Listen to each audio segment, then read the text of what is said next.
Friends, welcome back to my channels. और आज हम लोग बात करेंगे fluid mechanics. Process dynamic controls के भी सारे लेक्चर्स दिए जाएंगे और हमने 2 लेक्चर्स भी बना के अपलोड किया है, आप उसको भी देख सकते हो। यहाँ पे ईयर वाइज मैं पहले बता चुका हूँ इस चैनल पे ईयर वाइज आपको और सारे सब्जेक्ट के क्रैश कोर्स जल्दी से फटाफट फॉर्मूलेज रिवीजन करके निकला जाएगा, बहुत लंबा नहीं खींचा जाएगा और सब कुछ 2001 2002 इस तरह करके सारे क्वेश्चंस बैंक भी आपको बताए जाएंगे। चलिए हम लोग स्टार्ट करते हैं फ्लूइड मैकेनिक्स और प्लीज चैनल को सब्सक्राइब करना ना भूलें। चलिए स्टार्ट करते हैं फ्लूइड मैकेनिक्स। फ्लूइड मैकेनिक्स से पहले बात करते हैं फ्लूइड्स। ये वर्ड जो आ रहा है फ्लूइड, ये फ्लूइड का मतलब क्या होता है? तो आप सिंपल से कहोगे सब्सटेंस दैट कैन फ्लो। आप कौन कौन सा फ्लो कर सकता है? आपके इसमें हमने 2 ही आता है। सॉलिड का फ्लो करता है क्या? सॉलिड को आप फोर्स लगाते हो तब फ्लो करता है, तब वो मूव करता है। लेकिन फ्लूइड में सिर्फ 2 ही लोग मूव करते हैं, एक तो गैस मूव करेगा या फिर लिक्विड, गैस मूव करेगा या फिर लिक्विड मूव करेगा। ठीक है, ये 2 चीज़ें हैं जो फ्लूइड मैकेनिक्स के अंदर आती है। अब फ्लूइड मैकेनिक्स क्या होता है? द स्टडी, अब मैकेनिक्स मतलब फोर्स। ठीक है, अब मतलब फोर्स लगाने पे फ्लो होगा, मतलब the study of force and flow with fluids. कभी कभी इंटरव्यूज में पूछी आती है तो हम लोग फ्लूइड मैकेनिक्स का ये भी जवाब दे सकते हैं, पर ये एक टेक्निकल टर्म के तौर पे नहीं है, तो हम बेस्ट जो है इस फोर्स में देंगे। देखिए क्या लिखा हुआ, ध्यान से पढ़ो। इट डिस्क्राइब, क्या लिखा हुआ है? It describe all the physical law that governs the flow of fluids. Consequence help us to recognize causes and effect of the fluid flow. Causes and effect of the fluid flow with the help of some characteristic parameters like velocity field, pressure fields, along with the properties of the field like density, viscosity. मतलब इसी बात को तोड़ मोड़ के लिखा है। वो सेम 3 वाला कि ये जिप का मतलब ऊपर नीचे को मशीन क्या है, तो ऊपर नीचे, तो ये सेम का है। पर आपको एक जब इंटरव्यूअर्स को आप दोगे तो छोटे वाले में दे दोगे तो अच्छा नहीं लगेगा, इसलिए लंबा चौड़ा खींच दो कि causes and effects of the flow, fluid flow होगा और इसको हम लोग वेलोसिटी फील्ड, प्रेशर फील्ड हमसे कैलकुलेट कर सकते हैं। अब आती है बात फ्लूइड में से पढ़ेंगे क्या? एकदम सिंपल है भाई, एकदम ज़्यादा नहीं पढ़ना, इतना ही पढ़ना है। देख रहे हो, इतना ही पढ़ना है। देखो कुछ ज़्यादा नहीं पढ़ना है, इतना ही पढ़ना है। क्या क्या पढ़ना है? देखो लोग भाई, इंट्रोडक्शन टू फ्लूइड्स पढ़ना है। फ्लूइड को इंट्रोडक्शन पढ़ेंगे हम लोग। फ्लूइड्स में इंट्रोडक्शन पढ़ना स्टार्ट कर दिए है, पर इसमें फ्लूइड में कुछ जैसे शियर फोर्स हो गया, स्ट्रेस हो गया, विस्कोसिटी हो गया, ये सब इसके अंदर आएगा। ठीक है, फिर प्रॉपर्टीज ऑफ फ्लूइड्स पढ़ेंगे। प्रॉपर्टीज फ्लूइड्स के पढ़ेंगे, फ्लूइड स्टैटिक्स, फ्लूइड काइनेमेटिक्स और फ्लूइड डायनेमिक्स, ये तीनों पढ़ेंगे हम लोग। ठीक है, फ्लूइड स्टैटिक्स क्या होता है, फ्लूइड डायनेमिक्स क्या होता है, ये भी आपको पूरे अच्छे से बताया जाएगा। फिर हम लोग पढ़ेंगे लेमिनार फ्लो थ्रू पाइप और टर्बुलेंट फ्लो। इसको दोनों फॉर्मूले से याद रखना है आपको। ठीक है, मैं यहाँ पे डेरिवेशंस नहीं करने वाला हूँ, पहले बताता हूँ। डेरिवेशंस देखना है तो आप एनपीटीईएल लेक्चर्स देख लो, वो बहुत अच्छा और डीप में आपको रिसर्च करना है तो एनपीटीईएल देख लो। पर क्विक फास्ट आपको पढ़ना है तो यहाँ से आप कर सकते हो, laminar flow through pipe, turbulent through pipe. और फिर हम लोग पढ़ेंगे फ्लोमीटर्स। ठीक है, फ्लोमीटर्स, वेंचुरी पढ़ेंगे, ऑरिफिस पढ़ेंगे, ये सब हम लोग फ्लोमीटर, पिट्योट ट्यूब पढ़ेंगे, बहुत सारे फ्लोमीटर्स पढ़ेंगे। फिर ट्रांसपोर्टेशन ऑफ फ्लूइड करके हम लोग आपको अलविदा दे देंगे। चलिए हम लोग स्टार्ट करते हैं। पहले आता होगा आपके माइंड में questions, difference in fluids and solid from the mechanics of point of views. आपको ऐसा लगता होगा ना कि हमने बोला कि फ्लूइड्स में 2 ही आ रहा है भैया, फ्लूइड्स में 2 ही आ रहा है ना, गैस और लिक्विड, ये सॉलिड। आप बोलोगे भैया इसको अलग कर दिए, इसको अलग कर दिए, क्यों? अब करने की जरूरत क्यों पड़ी? तो देखो भैया, अभी हम पढ़ रहे हैं कि फ्लूइड मैकेनिक्स में वह causes and effects of the flow, अब हमने एक फॉर्मूला जो जनरेट करेंगे इस दोनों के लिए वैलिड होगा और लेकिन इसके लिए वो वैलिड नहीं होगा, क्योंकि जो फोर्स लगाते हैं ना भैया, जब आप फोर्स लगाते हो इसमें इफेक्ट देखते हो फोर्स लगा करके, और जब इसमें इफेक्ट देखते हो तो भैया दोनों में अलग अलग आता है, दोनों में अलग अलग आता है। जब एक ब्लॉक को आप ढकेलते हो और एक पानी के फ्लो जब जा रहा था तो उसको आप ढकेलते हो, तो दोनों में अलग अलग चेंजेस आते हैं। तो उससे पहले, उस चेंजेस को समझाने से पहले मैं आपको पहले शियर फोर्स के बारे में बात करता हूँ। शियर फोर्स नाम सुना है क्या? शियर फोर्स, शियर मतलब क्या होता है? Relative displacement of one layer of the substance over the another layer. अब बताओ, फॉर एग्जांपल्स, वेट, अब बताओ, क्या तुम जब ब्लॉक को ढकेलते हो तो क्या ये पूरा बॉडी मूव करता है? यदि मानते हैं कुछ स्पेशल केस में रहता हूँ सॉलिड का, आप ये पूरा बॉडी मूव करता है, ये यहाँ से यहाँ तक पहुँच जाएगा, आपने मूव किया, या फिर लेयर बाय लेयर ऐसा मूव हो जाएगा भैया? ये भी एक कंडीशंस रबर का होता है जब हाई फोर्स पे लाते हो, पर या फिर लेयर बाय लेयर, ये इधर रह गया, ये इधर रह गया, फिर ये इधर रह गया और ये इधर ही रह गया। ठीक है, तो क्या ऐसा होता है क्या? ये फ्लूइड फ्लो में होता है। एक लेयर दूसरे लेयर पे एक फोर्स लगाती है, हर एक लेयर एक दूसरे को अट्रैक्ट करने की कोशिश करती है, ये भैया ये भैया ये भैया पे, ये भैया ये, यदि ये वेलोसिटी v से जा रही है तो ये भी चाहेगा भैया तुम मेरे साथ चलो, हम अकेले नहीं जाएंगे। अकेले कौन जाता है भाई? अकेले में डर लगता है, तो सब साथ में लेके जाने की कोशिश करता है। सॉलिड बहुत ज़्यादा गेन, सॉलिड के सिस्टम क्या होता है कि वो एक दूसरे को ले जाने में सहमत भी होती है। जब कोई शियर फोर्स लगाता है तो रीगेन, यदि वो जो फोर्स लगाया और साथ वाले को लेके चलने के लिए प्रेरित करता है और वो लेके भी चला जाता है, पर लिक्विड ऐसा नहीं कर पाता है। लिक्विड ऐसा नहीं कर पाता, उसका लेयर बाय लेयर मूव करता है। मतलब एक वाला तो वी वेलोसिटी से गया, वो पिछले वाले को पकड़ा पर उतने फोर्स से नहीं पकड़ सका, जिसके कारण ये कम वेलोसिटी से गया, v माइनस वी डैश से गया। ये v माइनस वी डैश इस दोनों से भी कम गया, धीरे धीरे करते करते हुए कमते जाता है। इसकी इफेक्ट जो है, ये शियर फोर्स की इफेक्ट बहुत ड्रास्टिकली डिक्रीज करती है। पर इसकी डिक्रीज करती है, मैं नहीं बोल रहा हूँ कि यदि डिक्रीज करना है तो डिक्रीज करती है, पर ये ड्रास्टिकली डिक्रीज नहीं करती है। समझ रहे क्या? समझ रहे हो क्या? समझ में आ रहा है क्या? ठीक है, तो पहले आते हैं आप शियर फोर्स। ठीक है, पहले शियर पढ़े आप शियर फोर्स। शियर फोर्स का सिंपल सा फॉर्मूला है tau is equal to F by. अब शियर फोर्स पढ़ाएंगे, फिर शियर स्ट्रेन पढ़ाएंगे। ठीक है, स्ट्रेस देखो, फोर्स बाय फोर्स का तो भैया तुम जानते हो, न्यूटन भैया ने हमारे सेकंड लॉ का F equals to M A दिया था, उससे आप न्यूटन निकालो, न्यूटन पर मीटर स्क्वायर, एक यार मीटर स्क्वायर दिया, और उसको पास्कल भी हम लोग बोलते हैं। ये बोलोगे प्रेशर का यूनिट है, हाँ प्रेशर का यूनिट है, तो क्या कर ले, मर जाए क्या? तो आपको पूरा समझ में आ गया कि सॉलिड केस में कैसा होता है और लिक्विड केस में कैसा होता है, शियर फोर्स का एक कैसा प्रभाव होता है। ठीक है, आपको सॉलिड और लिक्विड में डिफरेंस समझ में आ गया होगा, difference in solid forms and mechanics point of view से। अब हम लोग एक बात पढ़ने वाले हैं, आपको याद होगा कि हम अभी विस्कोसिटी पढ़ने वाले हैं। विस्कोसिटी क्या होगा? ठीक है, ये कोई बहुत अच्छे पॉइंट ऑफ व्यू से बता रहा हूँ, हम समझ के मजा आ जाएगा। आप सॉलिड में क्या था कि आपने जब ढकेलते हो तो इस पर एक फ्रिक्शन फोर्स लगता है, लगता है कि नहीं, लगता है कि नहीं बताओ, ये एफ लगता है। ठीक है, तो फ्रिक्शन फोर्स लगता है, ये क्या करेगा, इसको अपोज करता है, ये इसको अपोज करता है। और आपको मूवमेंट के लिए यदि ये 10 न्यूटन का फोर्स लग रहा है, तो यदि ये 12 न्यूटन का फ्रिक्शन फोर्स लगाएगा तो ये मूव करने नहीं लगेगा, ये बैलेंस कर देगा, 10 का 10 लगाएगा। लेकिन आपको मिनिमम जो स्टैटिक फ्रिक्शन से ज़्यादा लगाना पड़ेगा ताकि ये बॉडी मूव करे। ठीक है, तो यहाँ पे देखो, लिक्विड में फ्रिक्शन फोर्स बोलोगे क्या? अब फ्रिक्शन फोर्स लगेगा ही, मतलब एक लेयर दूसरी लेयर पर लगा रहा है, फिर तीसरे लेयर पर लगा रहा है, पर ये तीसरा लेयर धीरे धीरे ड्रास्टिकली डिक्रीज कर रहा है। तो इस फ्रिक्शन फोर्स को ही हम लोग नाम दिए हैं विस्कोसिटी। विस्कोसिटी क्या? विस्कोसिटी।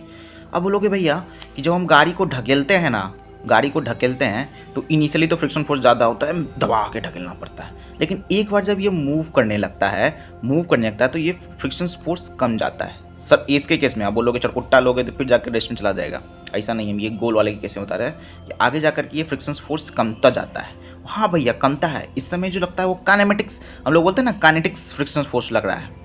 ठीक है, लेकिन इसी को हम लोग दूसरा नाम देते हैं। जब हम लोग स्टैटिक कंडीशंस में था तो उसको हम लोग बोलेंगे स्टैटिक, इसको बोलेंगे हम लोग कौन सा विस्कोसिटी, उसको बोलेंगे विस्कोसिटी, स्टैटिक विस्कोसिटी। और इसको जब बोलेंगे तो डायनेमिक्स या काइनेमेटिक्स विस्कोसिटी, समझ गए हो, काइनेमेटिक्स विस्कोसिटी का नाम देंगे। सेम वहीं से पल उठाया गया है सॉलिड से, पर इसकी वैल्यूज़ और यूनिट में डिफरेंस आएगा। वो फोर्स की यूनिट थी पर ये कुछ और की यूनिट होगी, इसलिए इस दोनों को पार्ट्स को अलग किया गया सॉलिड स्टेट से।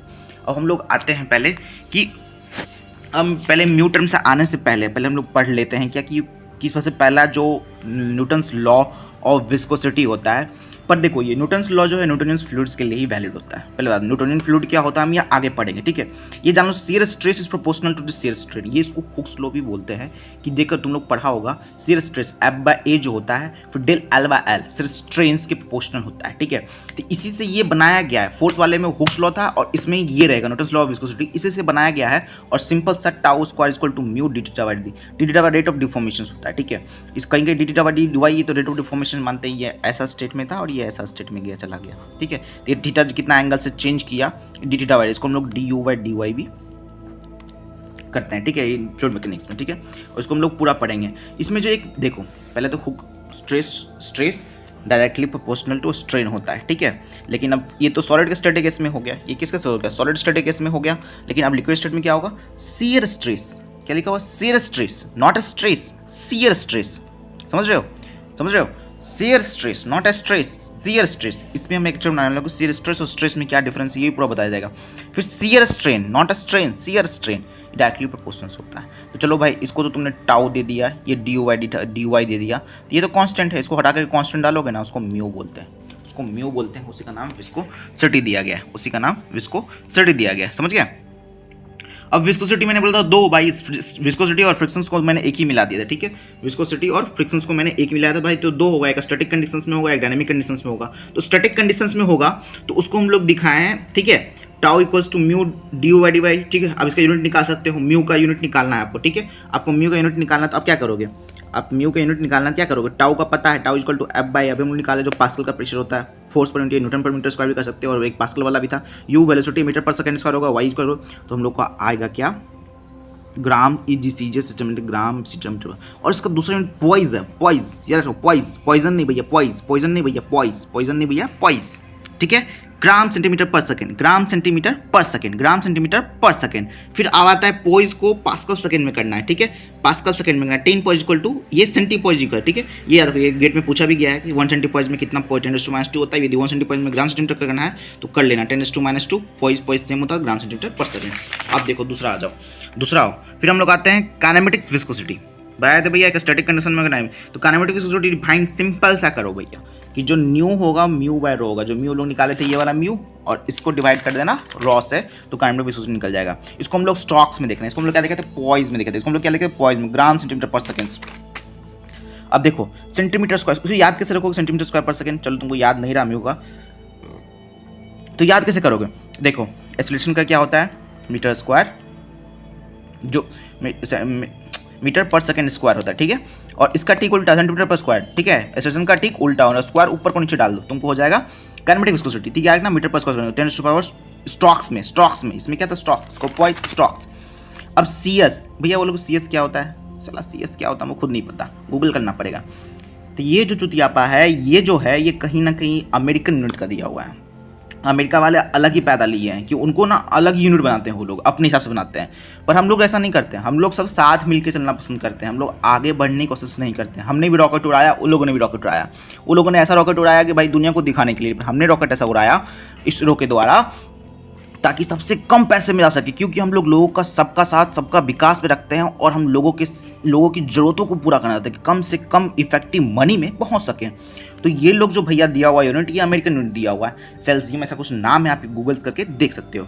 अब आते हैं हम लोग, इससे पहले देखो यहाँ ऊपर में एक लिखा हुआ बताता हूँ, मोमेंटम डिफ्यूजिविटी। आप देखो भैया, आप फ्लूइड में आप स्प्रे लिए और मुंह पे मार लिए, सॉरी मुंह पे कैसे मार सकते हो यार, किसी के मुंह पे मार दिए, ठीक है, लेकिन कुछ देर बाद दूसरा का मुंह महकने लगा, तुम्हारे आपके मुंह में गया, बोला भैया उसके मुंह पे मारे थे कैसे, तो वो डिफ्यूजन होता है। एक गैस मतलब एक स्प्रे वाला गैस था और दूसरा ये गैस, दोनों डिफ्यूज करता है, दोनों डिफ्यूज करता है। ये मास ट्रांसफर पढ़ाएंगे बहुत अच्छे, डिफ्यूजन मोमेंटम क्या होता है और मॉलिक्यूलर लेवल में कैसा मूव करता है, ये पूरा एकदम मास ट्रांसफर में क्लियरली बताया जाएगा। पर समझ लो कि ये डिफ्यूजन मोमेंटम समझ गए, डिफ्यूजन्स जो होते हैं वो डिफ्यूजन। अब टाइप्स ऑफ फ्लूइड्स एकदम सिंपल सा दो टाइप है, न्यूटोनियन फ्लूइड्स और नॉन न्यूटोनियन फ्लूइड्स, ठीक है। मतलब न्यूटन्स लॉ को जो फॉलो करे न्यूटोनियन फ्लूइड्स और जो नहीं फॉलो करे नॉन न्यूटोनियन फ्लूइड्स, सिंपल सा है। फिर दूसरा था टाइम, देखो नॉन न्यूटोनियंस को हम लोग नहीं बांटे, नॉन न्यूटोनियंस को बहुत आ रहे, टाइम डिपेंडेंसी और टाइम इंडिपेंडेंसी। ब्लड्स एक बहुत बड़ा एग्जांपल टाइम डिपेंडेंसी का। आपने कभी देखा होगा हाथ कट गया तो ब्लड थक्का थक्का हो गया भैया, मतलब वो टाइम डिपेंडेंसी हो गया क्या, जैसे टाइम ऑफ एक्सपोजर, जैसे उसको एयर से शेयर स्ट्रेस का एक्सपोजर मिला, वो थक्का हो गया, अंदर में चल रहे थे मूव कर रहे थे, तो कहीं ना कहीं ब्लड जो है वो इसके अंदर आते हैं। Time dependency non Newtonian fluid, non linear fluid, non Newtonian fluids में आता है, और मैं आपको बताऊंगा कैसे होता है। पहले रियोलॉजी ऑफ फ्लूइड्स, रियोलॉजी हम सिंपल सा कहा है, नॉन न्यूटोनियन फ्लूइड का स्टडी को रियोलॉजी बोलेंगे। बोले कोई पूछा इंटरव्यू रियोलॉजी तो हम भैया इसी में से कुछ भी स्टडी कर रहे हैं, इसको छोड़ दो, न्यूटन्स लॉ को छोड़ दो, ठीक है, इसको में से कुछ भी स्टडी कर रहे हैं तो रियोलॉजी ऑफ फ्लूइड्स में आएगा, समझ गए। ओस्वाल्ड मॉडल, पहले हम न्यूटोनियन मॉडल पढ़े थे, न्यूटोनियन मॉडल पढ़ चुके हैं भैया, अब ओस्वाल्ड मॉडल, न्यूटोनियन मॉडल पढ़ चुके हैं, ओस्वाल्ड मॉडल पढ़ेंगे, ठीक है। देखो न्यूटन मॉडल में क्या पढ़े थे हम लोग, क्या पढ़े थे, tau equals to mu dy/dy।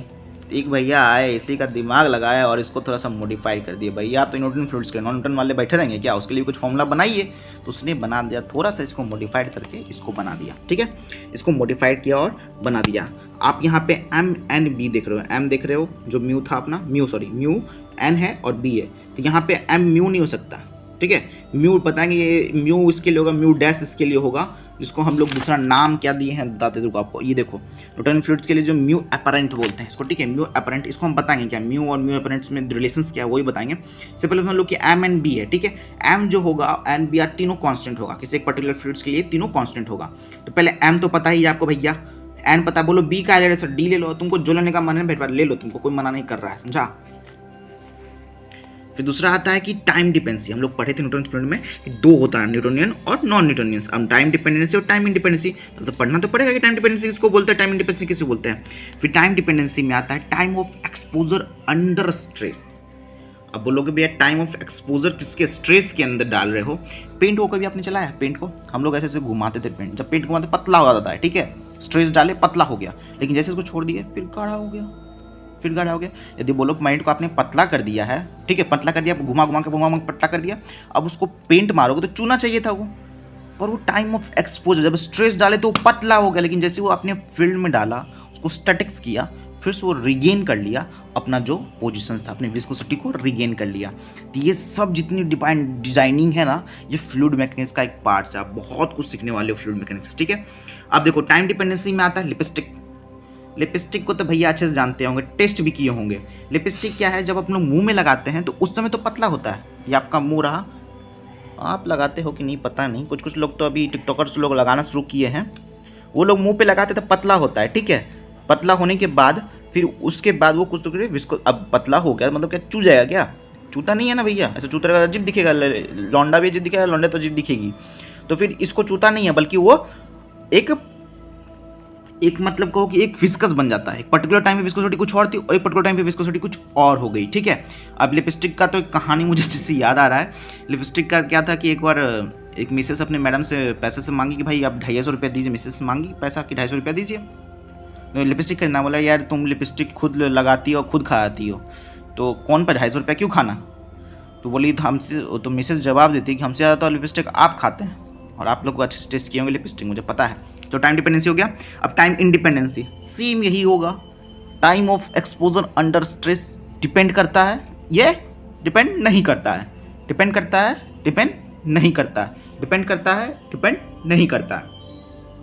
अब इसके अंदर जो आएगा वो स्यूडोप्लास्टिक, डायलेटेंट और बिंघम प्लास्टिक फ्लूइड्स आएगा। इस तीनों का डिटेल पढ़ेंगे, इस तीनों के अंदर एग्जांपल्स पढ़ेंगे और टाइम डिपेंडेंसी वाला भी पढ़ेंगे। Open paints, gypsum in water. Gypsum in water देखे हो भैया, जब गिप्सम इन वाटर मतलब सीमेंट भैया, पानी में डालते हो सीमेंट कैसा लगता है, कुछ दूर बाद कैसा कड़क हो जाता है, समझ रहे हो, कुछ दूर कैसा कड़क, छोड़ दो ढेला बन जाएगा तुम्हारा सीमेंट का, ठीक है। तो दोनों का फॉर्मूला देख लिए, अब दोनों का देखेंगे। ग्राफ्स देखते हैं। ग्राफ्स के लिए मैंने व्हाइट पेज खोल लिया है। देखो हम लोग पहले किसके बना रहे हैं, टाउ वर्सेस dy/dy। अरे भैया सब उसी के बने, tau equals to mu, Newton's law के साथ बनाए, ठीक है। पहला भैया पल्सा है भैया, tau equals to mu dy/dy, ठीक है। ये y हो गया, ये x हो गया, तो y इक्वल्स टू mx का ग्राफ तो आप अच्छे से जानते होंगे, जो ओरिजिन से पास करता है, प्लस c होता तो इंटरसेप्ट, यदि होता है ये मैथ्स में पढ़ाया जाएगा, ठीक है। तो ये ओरिजिन से पास कर गया न्यूटन फ्लूइड्स, ठीक है। लेकिन भैया इसको जो ओसवाल भैया थे इसको मॉडिफाई किए, भैया आप न्यूटन फ्लूइड के नॉन न्यूटन वाले कहाँ जाएंगे। नॉन न्यूटन फ्लूइड के लिए हम लोगों ने फॉर्मूला बनाया tau mu dy/dy raise to n plus B, एक टर्म डाला गया। अब सोचो यदि b को 0 कर दे, ठीक है, हर एक डिफरेंट कंडीशंस किया गया है। देखो b को 0 कर दिए, b को 0 कर दिया मतलब ये हट गया, tau mu D raise to n, ये तो मतलब क्या हो गया। अब फिर n को भी 1 कर दे तो ये हो जाएगा b इक्वल्स टू 0, पहले चलो b equals to 0, n equals to n, Newton fluid हो गया, मतलब टाउ इक्वल्स टू, अब क्या किया आपने, टाउ b को 0 कर दिया और n को 1 कर दिया, तो क्या होगा टाउ म्यू dy/dy, ये न्यूटन फ्लूइड के लिए हो गया। अब दूसरा कंडीशन देखते हैं, b को 0 कर दो, n लेस देन 1 कर दो, b को 0 कर दिया है, n लेस देन 1, n रहेगा लेस देन 1 मतलब 1 से कम, 0.5 0.2, मतलब y इक्वल्स टू m/x होगा क्या, x टू -1, चलो -1 -0.5 रहा। तो इसका ग्राफ कैसा होगा, इसका मतलब जो इसका देखो n लेस देन 1, तो n लेस देन 1 इसको स्यूडोप्लास्टिक और ब्लड और मिल्क जो होता है हमारा इसी फेज का होता है, इसको ये देखो, ये भैया हमारे दिखाया गया है स्यूडोप्लास्टिक फ्लूइड्स का, ठीक है। याद रखना n लेस देन 1 है, इसका स्लोप गिर रहा है, स्लोप गिर रहा है मतलब ऐसा करके नीचे जा रहा है ना भैया, ऐसा करके ऊपर थोड़ी जा रहा है, ऊपर जाने वाले को ग्रेटर स्लोप बोलते हैं, ये नीचे जा रहा है भैया, इसलिए इसे n लेस देन 1, ठीक है। अब हो गया, समझ गए। अब देखो n ग्रेटर देन 1 होगा तो ये देखो ऊपर जा रहा है भैया, ठीक है। अब आता है b less than, b is not equals to 0, b भी 0 नहीं है और n इक्वल्स टू 1 है, मतलब tau equals to mu dy/dy plus b, तो इसको हम लोग बिंघम प्लास्टिक फ्लूइड, मतलब कोई बोले ना इंटरसेप्ट चाहिए, इंटरसेप्ट यही रहा, समझ गए, बिंघम प्लास्टिक। और न्यूटन फ्लूइड समझ गए, न्यूटन फ्लूइड तो हम बता ही थे। ये ग्राफ कुछ समझ में आ गया। अब थोड़ा ग्राफ को मॉडिफाइड करेंगे भैया। अब देखो जैसा तुमने बात किया कि tau equals to mu dy/dy, तो ये बताया जाता है कि जैसे देखो म्यू तो कांस्टेंट बताया था तुमको, पहले हम बताए थे म्यू कांस्टेंट होगा, तो टाउ dy/dy आप यहाँ 1 फेज का मतलब आप कहो कि यहाँ पे इस एक पर्टिकुलर पॉइंट 1 और एक पर्टिकुलर पॉइंट 2, कहीं पे देखो म्यू कांस्टेंट है, विस्कोसिटी यहाँ पे कुछ और हो गया, यहाँ पे कुछ हो गया, ऐसे को न्यूटन्स लॉ वैलिड नहीं बोलते हैं। न्यूटन्स लॉ वैलिड जब हर एक पॉइंट्स पे न्यूटन्स लॉ विस्कोसिटी होगा। अब बोलोगे भैया तो चलो न्यूटन फ्लूइड नॉन न्यूटन के लिए क्या भैया 1.1 है तो वहाँ क्या विस्कोसिटी, अभी तेल बहा देते पानी बहा देंगे क्या भैया? पानी तो सेम है लेकिन विस्कोसिटी में थोड़ा डिफरेंस आ रहा है। यहाँ मानते हैं पेंट था, यहाँ पे स्टर घुमा दिया, ठीक है, यहाँ डबल स्टर घुमा दिया, भैया पानी में ऐसा कुछ नहीं होगा, पर यहाँ पे इसकी विस्कोसिटी में चेंजेस आएंगे, विस्कोसिटी में चेंजेस आएंगे और आने भी चाहिए क्योंकि आपने विस्कोसिटी चेंज कर दिया है। तो इसका नाम ये इसको बोलते हैं म्यू अपरेंट। और म्यू अपरेंट कैसे निकालोगे? कहीं ना कहीं हमको न्यूटन्स लॉ को इमेजिन करके निकालना पड़ेगा। मैं आपको दिखाता हूँ, ठीक है। ये देखो, पहले नॉन न्यूटन फ्लूइड्स के लिए निकालने की कोशिश करें, tau equals to mu divided by n plus B. फिर स्यूडोप्लास्टिक की बात करें, स्यूडोप्लास्टिक एंड डायलेटेंट फ्लूइड। हम पहले स्यूडोप्लास्टिक डायलेटेंट के लिए कंडीशन जो था हम लोग कर देंगे b equals to 0, m equals to mu कर देते हैं, ठीक है, m म्यू रखते हैं, ठीक है। तो tau equals to mu divided plus B हमारा हट गया, ठीक है, क्योंकि हम लोग स्लोप नहीं बल्कि सेंटर क्या नाम है इससे पास कर रहे हैं, ओरिजिन से पास कर रहे हैं। ओरिजिन से पास करने वाले में बी नहीं होता है, इस तीनों में कंडीशंस में बी नहीं था, इसमें n less than 1 n greater than 1 इसमें नहीं था, बी सिर्फ इंटरसेप्ट वाले फॉर्म में होगा। चलो आते हैं पॉइंट्स पे। इतना आने के बाद देखो tau equals to m D raise to को हम लोग लिख सकते हैं mu D raise to n minus 1, n को 2 भाग में देखो कि देखो ये भी 1 हो जा रहा है, दोनों गुना में जुट जाता है, तो बात इसको हम लोग 2 भाग में स्प्लिट कर सकते हैं। अब इसको देखो, ये कहीं न्यूटन्स लॉ से मिल रहा है क्या? बोला हाँ मिल रहा है भैया, म्यू अपरेंट हो गया, डी हो गया। Mu apparents not a properties of fluids, mu apparents fluids की प्रॉपर्टीज नहीं है। इसका हम बात करते हैं। पहले म्यू अपरेंट्स को म्यू अपरेंट निकालना है, ये कांस्टेंट जो बोले म्यू अपरेंट्स को है, तो यहाँ पे n की वैल्यू पुट करो, एक पर्टिकुलर पता है स्यूडोप्लास्टिक है और कौन सा फ्लूइड है, उसके हिसाब से n पुट कर सकते हो ना, म्यू अपरेंट निकाल सकते हो और कांस्टेंट कर सकते हो ना, और करके म्यू अपरेंट्स का एक फॉर्मूला जनरेट हो गया। तो यही देखो हम लोगों ने अच्छे से डायरी में लिख दिया है कि फॉर न्यूटन फ्लूइड्स ये इक्वल होता है म्यू अपरेंट से कंडीशंस नॉन न्यूटन फ्लूइड्स के लिए आता है। कैसे है और चल गया। अब म्यू अपरेंट के हिसाब से जो टाउ डी कहते हैं, डायलेटेंट ऐसा होगा, न्यूटन फ्लूइड ऐसा होगा और डी इसमें कुछ चेंजेस, ठीक है।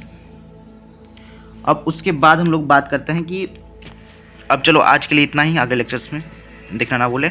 और प्लीज़ यार चैनल सब्सक्राइब कर दो यार, चैनल सब्सक्राइब नहीं करते हो ताकि आपको अपडेट्स मिलता रहे। और पूरा मैं बता रहा हूँ ईयर वाइज बताऊँगा, पूरा क्वेश्चन बैंक बताऊँगा, मैथ्स CS जितने सब्जेक्ट्स हैं मैं सारे सब्जेक्ट्स क्लियर करूँगा। ये सारे सब्जेक्ट्स देख रहे हो, चाहे मैथ्स हो, FT हो, मास ट्रांसफर हो, CRE हो, हीट ट्रांसफर हो, थर्मोडायनेमिक्स हो, PDC हो, इकोनॉमिक्स हो, CPT हो, मैकेनिकल ऑपरेशंस हो, सारे लेक्चर्स आपको जल्दी बाजी में और सारा कुछ बताया जाएगा गेट से पहले। साथ में ईयर वाइज मैं बोला ना 2001 2002 और ईयर जाने के सब्जेक्ट वाइज पढ़ाऊंगा, 1 नंबर क्वेश्चन से लेकर 60 तक। प्लीज़ सब्सक्राइब कर देना यार। चलो थैंक यू के पास, थैंक यू एंड गेट के लिए बधाई हो।